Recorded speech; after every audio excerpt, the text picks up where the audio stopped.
આજે આ પ્રેસ કોન્ફરન્સમાં ઉપસ્થિત સૌ મીડિયા સાથી મિત્રોનો આભાર અને સ્વાગત. ગઈકાલે સ્થાનિક સ્વરાજ્યની ચૂંટણીમાં ઉમેદવારી કરવાનો છેલ્લો દિવસ હતો અને મને કહેતા ખૂબ ખુશી થાય છે કે આમ આદમી પાર્ટી દ્વારા ગુજરાતના ઇતિહાસમાં પહેલી વખત બિન ભાજપી બિન કોંગ્રેસી પાર્ટી દ્વારા અંદાજે 6000 જેટલા ઉમેદવારો ઊભા કરવામાં આવ્યા છે.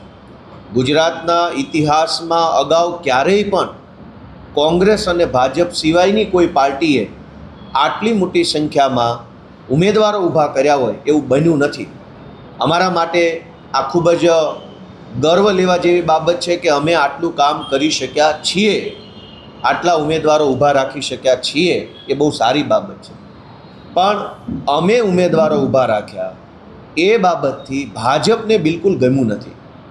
પહેલાં તો ભાજપે એ કોશિશ કરી કે અમારામાંથી કોઈ ઉમેદવાર ચૂંટણી લડવા તૈયાર થયો હોય તો એ ફોર્મ જ ના ભરે. એના માટે અનેક અમારા દાવેદારો ઉપર, એમના પરિવારો ઉપર પોલીસે દમન કર્યું, ખોટી એફઆઈઆરો કરી, ધાકધમકી કરી, દાબ દબાણ કર્યું. અનેક એવા વ્યક્તિઓને અમારી પાર્ટીમાંથી ઉમેદવાર બનતા રોક્યા ધાકધમકી કરીને. તેમ છતાં પણ જે મજબૂત મક્કમ મનોબળના માણસોએ અમારી આમ આદમી પાર્ટીમાંથી ઉમેદવારી કરી એને ગઈકાલ બપોર પછીથી જ ભાજપ અને પોલીસ બે સક્રિય થઈ ગયા.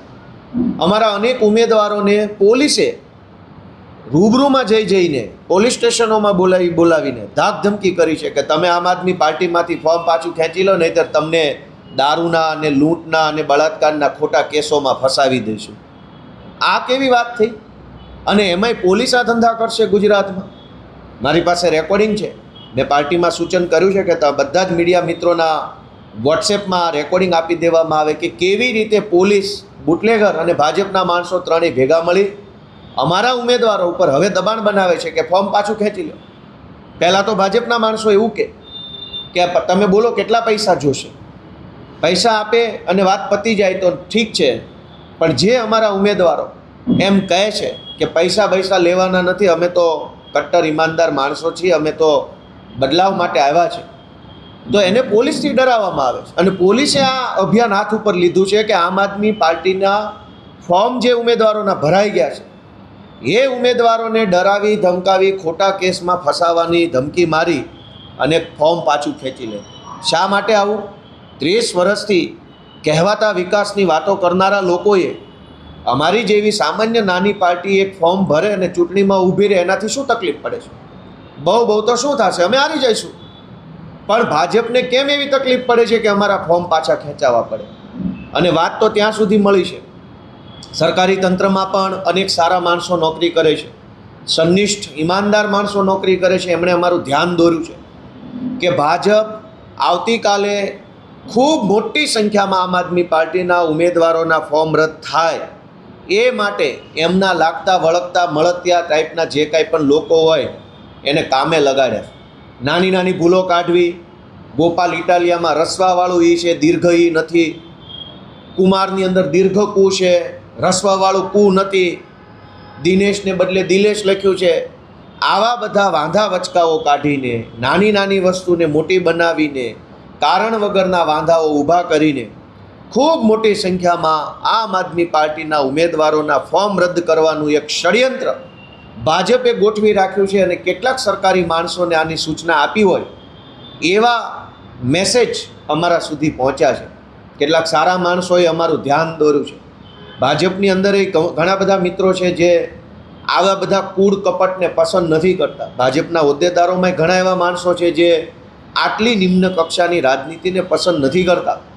એમણે ભાજપના ઘણા માણસોએ મારું ધ્યાન દોર્યું, વ્યક્તિગત ફોન કરીને કે ગોપાલભાઈ તમારી મહેનત બહુ સારી છે, પણ અમારી એટલે કે ભાજપ પાર્ટીવાળા લોકો આ નિમ્ન કક્ષાનું કૃત્ય કરવા જઈ રહ્યા છે, તમે જરાક સાવધાન રહેજો.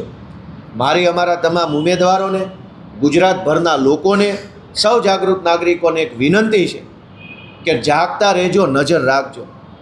ઉમેદવારી ન કરી શકીએ એના પ્રયત્નો કર્યા છતાં પણ અમે ઉમેદવાર ઊભા કર્યા તો ફોર્મ પાછા ખેંચાવવા માટે પોલીસ મોકલે છે, પૈસા મોકલે છે, છતાંય અમે ફોર્મ પાછા ન ખેંચીએ.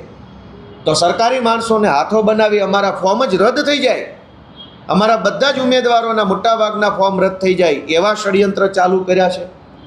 મને એ કહેતા બહુ દુઃખ થાય છે કે 30 વર્ષથી વિકાસની વાતો, ગુજરાતને સમૃદ્ધ બનાવ્યું ને આગળ લઈ આવ્યા ને આવું બધું કર્યું હોય તો પછી તમારે ભાજપવાળાએ આવા ધંધા કેમ કરવા પડે છે? ફોર્મ રદ કરાવવાના ધંધા કેમ કરવા પડે છે? તમને તમારા કરેલા કામ ઉપર, તમારા સરકાર ઉપર ભરોસો હોય તો ચેલેન્જ ફેંકવી જોઈએ ગુજરાત ભાજપના પ્રદેશ પ્રમુખે અમને કે આમ આદમી પાર્ટી હોય એટલા ઊભા રાખી દે, બધાને હરવી દઈશું. એવી ચેલેન્જ નથી મારતા, પણ અમારા માણસોને ફોર્મ ન ભરાય, ફોર્મ કાચા ખેંચી લે એના માટે ધમકી મારે છે.